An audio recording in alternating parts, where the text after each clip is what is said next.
Hello.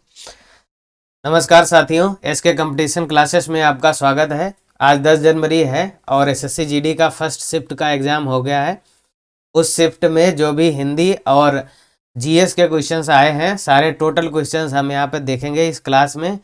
और आप इसको ध्यान से देखिए। इन क्वेश्चंस के साथ में जो भी इनसे रिलेटेड फैक्ट्स हैं वो भी बताए जाएंगे, क्योंकि ये बहुत ज़रूरी है। आपको केवल क्वेश्चन क्वेश्चन बता देने से जो आ गए हैं उनसे काम नहीं चलेगा। जो उससे रिलेटेड एक दो फैक्ट्स हैं वो भी जानना बहुत ज़रूरी है। ठीक है, तो चलिए शुरू करते हैं। और आप इसके बाद में आपको रोज़ 8 बजे शाम को एक ऐसी दिन भर की क्लास मिलेगी, एक हिंदी की और एक जीएस की, जिसमें दिन भर में जितनी भी शिफ्ट्स हैं सारे शिफ्ट्स में आए हुए सारे क्वेश्चंस आपको मिलेंगे, और प्लस उनके आसपास के फैक्ट्स भी उसके साथ में ही आपको बताए जाएंगे, ताकि आप आगे किसी भी दिन एग्ज़ाम देने जा रहे हो उसके लिए वो बहुत ज़्यादा हेल्पफुल हो सके। आपने जीएस में हिंदी में बहुत ज़्यादा तैयारी नहीं भी की है तो भी जीएस का तो एक तरीका ही यही है कि आप वैसे कितनी भी जीएस पढ़ लें किसी काम की नहीं है, लेकिन जिस ट्रेंड से क्वेश्चन आयोग पूछ रहा है अगर उस ट्रेंड को 2-4 दिन फॉलो करके आप उसकी तैयारी कर लें तो वो बहुत काम में आता है। ठीक है, जैसे अभी यहाँ पे हमें ये पता चलेगा क्वेश्चन कहाँ कहाँ से पूछ रहा है और उससे संबंधित आगे क्वेश्चन क्या पूछ सकता है, वो भी आपको यहाँ पर बताए जाएंगे। और उनके लिए जो कुछ लिस्टिंग है, कुछ इसमें इम्पॉर्टेंट चीज़ें हैं, उनके लिए अलग से एक वीडियो बना दिया जाएगा। इतना भारी भी नहीं बनाया जाएगा कि आपको दिक्कत हो। सिलेक्टेड चीज़ों का जिनके आने की संभावना बहुत ज़्यादा है वो आपको वीडियो के माध्यम से हिंदी के भी मिल जाएंगे और जीएस के भी मिल जाएंगे। आज के बाद में आज हमारा शाम को 8 बजे एक वीडियो आएगा, और रोज़ 8 बजे ही वीडियो आएगा शाम को, और उसमें पूरे दिन की सारी शिफ्ट के आपके क्वेश्चंस, टोटल क्वेश्चंस होंगे, और उनसे आगे जो आ सकने वाले क्वेश्चंस होंगे वो भी उसमें बताए जाएंगे। तो चलिए आज की क्लास शुरू करते हैं। आप थोड़ा जल्दबाजी में मत रहिए, थोड़ा ध्यान से देखिए। अभी इस टाइम कुछ नया नहीं पढ़ना है, जो भी एग्जाम में पूछा जा रहा है उसी के आसपास की चीज़ें आपको पढ़नी है, ताकि जो पूछा जा चुका है उसके आसपास की चीज़ों से आगे आने की संभावना बहुत ज़्यादा रहती है। तो आप ध्यान से देखिए इस पूरे वीडियो को, और उसके बाद में आप शाम वाला वीडियो भी देखिए, और इसकी पीडीएफ भी आपको मिल जाएगी। लेकिन वीडियो देखना इसलिए ज़रूरी है क्योंकि जो क्वेश्चंस आ गए हैं वो तो आ गए हैं, जो इसके आसपास के क्वेश्चंस हैं जिनके आगे आने की संभावना है वो भी आपको यहाँ पे समझ में आएंगे। तो चलिए शुरू करते हैं। पहला सवाल है, संविधान में कुल कितने अनुच्छेद हैं? देखो, संविधान में 395 अनुच्छेद हैं, अभी भी हैं, और संविधान के शुरुआत में भी 395 थे। ये इनका है सीरियल नंबर, ये सीरियल नंबर है 395। काउंटिंग में अगर कुल देखे जाए तो कुल अनुच्छेद है 470 प्लस। कैसे कुल अनुच्छेद 470 प्लस हैं? क्योंकि कुछ अनुच्छेद हैं उनके पार्ट्स भी हैं, जैसे ए बी सी अनुच्छेद 19 का, 1 का, ए बी सी डी, ऐसे मिला के 470 के पार हैं, और वैसे सीरियल के हिसाब से 395 है। अब इसके साथ में आपसे अनुसूची भी पूछ सकता है, संविधान में कितनी अनुसूची हैं? अभी संविधान में 12 अनुसूची हैं और मूल संविधान में 8 थी, 4 बाद में जोड़ी गई। आप पूछ सकता है आपसे संविधान में भाग कितने हैं? भाग कितने हैं? 22। मूल संविधान में भी 22 थे, और काउंटिंग के हिसाब से भाग हैं 25। जैसे भाग 9 का खा है, इस हिसाब से अगर सबके पार्ट भी जोड़ लिए जाएं तो 25 भाग हैं, और काउंट सीरियल नंबर के हिसाब से 22 भाग हैं। ठीक है, और आपको एक बात बता दें, हमने एक सीरीज चलाई है यूट्यूब पर, टॉप 1000 लूसेंट क्वेश्चंस। पहला सवाल उससे डायरेक्ट उस सीरीज से आया हुआ है। आपकी जानकारी के लिए बता दें, उसमें से अभी केवल 200 क्वेश्चन करवाए हैं, अभी 800 बाकी हैं, 200 क्वेश्चन अभी उसमें हुए हैं। ये क्वेश्चन डायरेक्ट वहाँ से सीधे आया है। और ये 200 के नोट के पीछे किसका चित्र है? ये क्वेश्चन हमारी कम्युनिटी टाइप से आया है, डायरेक्ट कम्युनिटी पे हमने एक दिन पोस्ट किया था, मंगलयान का चित्र है, और उससे सीधे क्वेश्चन आया है। 2 क्वेश्चन तो आ चुके हैं अभी आगे देखेंगे आप। हैप्पीनेस इंडेक्स 2022 में भारत का स्थान कौन सा है? 136वां स्थान है। और आपसे पूछ सकता है टॉप पे कौन है? ये है फिनलैंड। ये आगे की शिफ्टों में पूछे जा सकते हैं। और भारत का पड़ोसी है पाकिस्तान, उसकी रैंक भारत से अच्छी है, 121वीं रैंक है, ये भी पूछ सकता है। कैसे अच्छी है पता नहीं, लेकिन उसकी अच्छी है। किस हिसाब से, हिसाब तो हमें कुछ पता नहीं लग रहा, समझ में भी नहीं आ रहा, लेकिन भारत से अच्छी स्थिति है, भारत से ज़्यादा खुश है पाकिस्तान। आकस्मिक निधि का प्रावधान किस अनुच्छेद में है? ये पूछा गया था। ये है अनुच्छेद 267 में। इसके साथ में आपसे पूछ सकता है संचित निधि। भारत में संचित निधि का प्रावधान किस अनुच्छेद में है? ये है अनुच्छेद आपका 266 266। ये 266 में राज्यों की संचित निधि भी है और भारत सरकार की भी संचित निधि है, दोनों की है। ठीक है। श्रीलंका की राजधानी आपसे पूछा था, जयवर्धनेपुरा कोट्टे है। पीला ग्रह किसे कहते हैं? बृहस्पति को कहते हैं। और आपसे पूछ सकता है नीला ग्रह किसे कहते हैं? नीला ग्रह कहते हैं आपको पृथ्वी को। क्यों कहते हैं? क्योंकि यहाँ पर पानी की उपस्थिति है, पानी की उपस्थिति के कारण इसको नीला ग्रह कहते हैं पृथ्वी को। ये पूछ सकता है। एक चीज पीछे छूट गई, एक बताना छूट गया, ये आकस्मिक निधि 267 में है। ये भी हमारे संविधान की अभी 200 क्वेश्चन हुए हैं, संविधान लूसेंट के सीरीज के 200 क्वेश्चन हुए हैं, उसमें से आया है डायरेक्ट क्वेश्चन। आप यकीन ना हो तो जाके देख सकते हैं, वीडियो वहाँ पे पड़े हुए हैं। 40 मिनट के हैं टोटल 3 वीडियो, तीनों वीडियो का कुल ड्यूरेशन 40 मिनट है। उसमें से 5-6 क्वेश्चन आए हैं इस पेपर में, आप उसको जाके देख सकते हैं, बहुत ज़्यादा हेल्पफुल है। आगे भी अभी अपलोड किए जाएंगे उसमें, तो बहुत ज़्यादा अच्छी सीरीज है, आप वहाँ पे एक बार विजिट जरूर करें। IPL 2022 की विजेता टीम कौन है? गुजरात। ये नई टीम थी, पहली बार इसको शामिल किया गया। इसके कप्तान कौन थे? कप्तान थे हार्दिक पांड्या। ठीक है, आगे चलते हैं। बुद्ध के प्रथम उपदेश को क्या कहा जाता है? इसको कहा जाता है धर्म चक्र प्रवर्तन। ठीक है, बुद्ध के प्रथम उपदेश को। आगे चलते हैं। सॉरी, अभी GS के कुछ क्वेश्चंस छूट गए हैं, पीछे ही छूट गए हैं, उन पे हमने ध्यान नहीं दे पाया। ये देखो, ये क्वेश्चंस हैं। कुचिपुड़ी लोक नृत्य किस राज्य से संबंधित है? ये पूछा गया है। ये हमारा आंध्र प्रदेश से रिलेटेड है। और टोटल 8 लोक नृत्य हैं भारत में राज्यों से संबंधित। वो उन 8 लोक नृत्य का आपको एक क्लास मिल जाएगी, उसमें 8 लोक नृत्य होंगे। और अभी आगे क्वेश्चन आएगा एक ब्रांड एम्बेसडर वाला, उत्तराखंड के ब्रांड एम्बेसडर पूछा गया था, वो भी है। तो इस तरीके की जो भी लिस्टिंग है मेन 15-15 20-20 करके सारा आपको एक वीडियो 20-25 मिनट की मिलेगी, उसमें सारा मिल जाएगा। आप उसको देख लीजिए, कायदे से देखिए, 1-2 बार रिवीजन करिए, आपको फायदा जरूर मिलेगा आगे आने वाले एग्जाम्स में। INS विक्रांत कब लॉन्च किया गया था? ये सितंबर 2022 में लॉन्च किया गया था। 2017-18 में विजय हरारे ट्रॉफी किसने जीती? ये कर्नाटक ने जीती थी। ये देखो इररिलेवेंट क्वेश्चन है, लेकिन SSC ने पूछा है, इन पे हमारा कोई जोर नहीं है क्योंकि ये 2017-18 का क्वेश्चन है।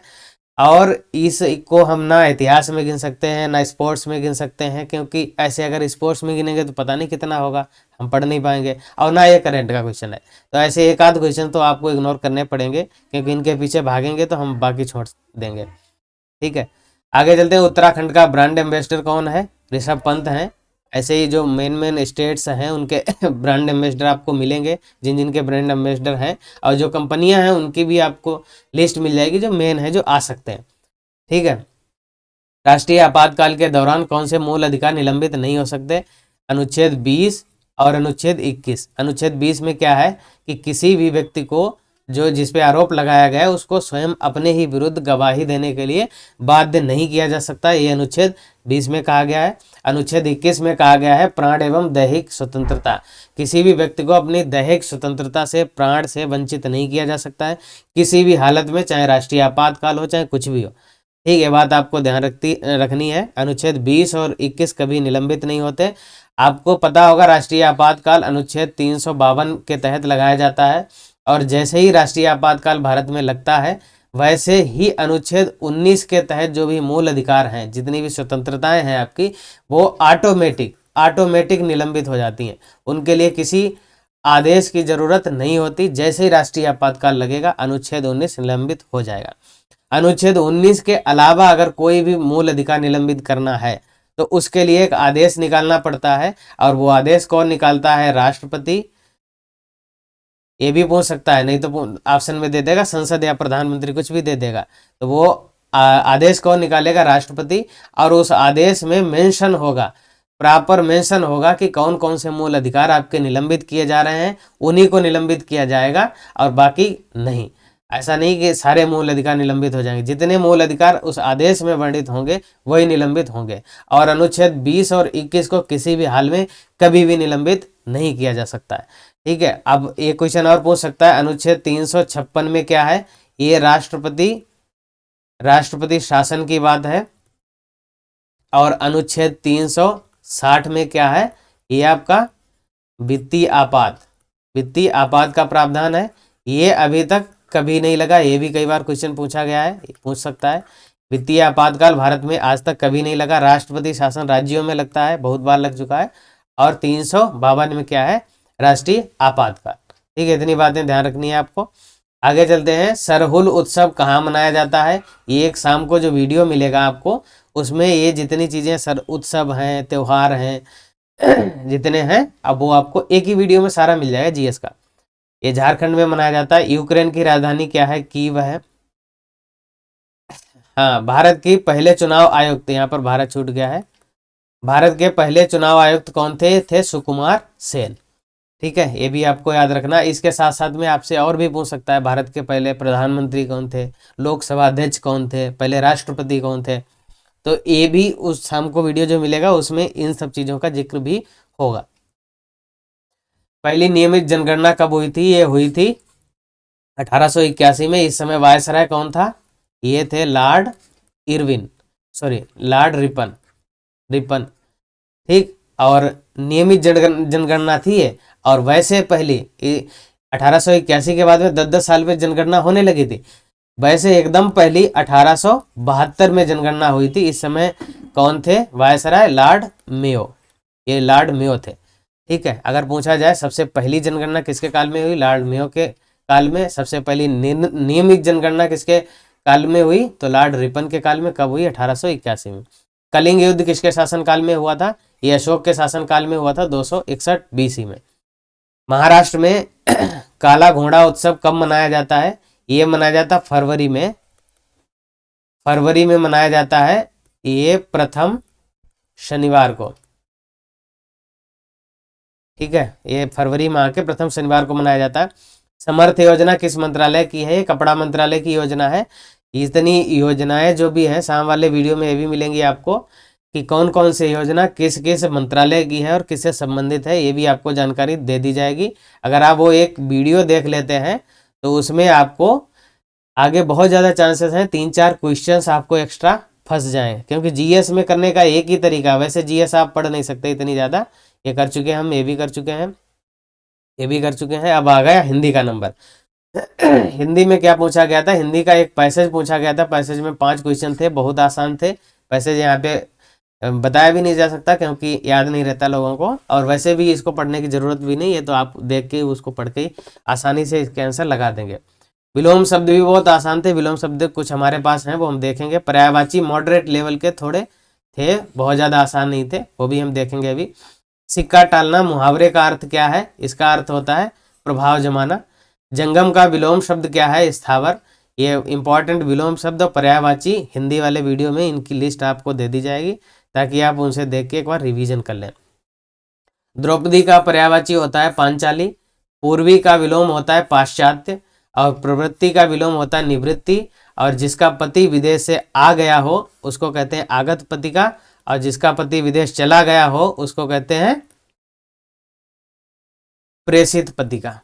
ठीक है, ये बात भी आप याद रखना। घोड़ा का पर्यायवाची आया था अश्व होता है। शंभू का पर्यायवाची भोलेनाथ, शंकर, डमरूधारी तीनों होते हैं। आनंद का विलोम होता है वेदना। और कवित्री का शुद्ध रूप होता है, बहुत इंपॉर्टेंट है, बहुत बार एग्जाम्स में आया है और कंफ्यूजन भी होता है, इसको आप याद रखना, कवइत्री ऐसे लिखा जाता है। कवित्री, सही कवित्री की वर्तनी ये है, शुद्ध वर्तनी। उज्ज्वल की शुद्ध वर्तनी क्या है? ये है आधा जा और वा ल, ऐसे उज्ज्वल की शुद्ध वर्तनी ये है। आगे चलते हैं, चाहे यहाँ पे खत्म हो गए हैं। तो शाम वाली वीडियो में आपको शाम को एक वीडियो मिलेगी, एक हिंदी की एक जीएस की। उसमें जीएस में जितने दिन भर के क्वेश्चन होंगे सारे शिफ्ट के वो मिल जाएंगे टोटल, हिंदी के भी टोटल क्वेश्चंस आपको मिलेंगे। आप उसको जरूर देखिए, चैनल को सब्सक्राइब कर लीजिए, बेल आइकन दबा लीजिए ताकि आपको नोटिफिकेशन मिल जाए। एक बात लास्ट में और कहूँगा, ज़्यादा जल्दबाजी मत कीजिए। ज़्यादा हवाई में मत पढ़िए, जहाँ से आपको सॉलिड क्वेश्चंस मिल रहे हैं, क्वेश्चंस के आसपास की जानकारी मिल रही है जो कि आगे आने की संभावना होती है, तो वहाँ से आप फॉलो करिए। और जीएस पढ़ने का मैंने बताया यही तरीका है। जीएस वैसे आप कितनी भी पढ़ लें, 20 में से तुम्हारे 5 क्वेश्चन भी सही हो सकते हैं। अगर सही थोड़ा स्मार्टली यहाँ आके पढ़ लिया और थोड़ा डेटा फैक्ट कवर कर लिया तो 20 में से 15 भी हो सकते हैं। ठीक है, तो आप ध्यान रखिए अपना, और शाम वाली क्लास देखना मत भूलिए। और रोज़ शाम को 8 बजे आपको एक हिंदी का वीडियो मिलेगा, एक जीएस का। उसमें दिन भर के सारे क्वेश्चंस होंगे, प्लस उनके आसपास के फैक्ट्स भी बताए जाएंगे, और आप कहेंगे तो इसकी पीडीएफ भी मिल जाएगी आपको। ठीक है, चलिए शुरू ख़त्म करते हैं यहाँ पे। और आप चैनल को सब्सक्राइब करके बेल आइकन दबा लीजिए, और मिलते हैं अगली क्लास में। Thank you.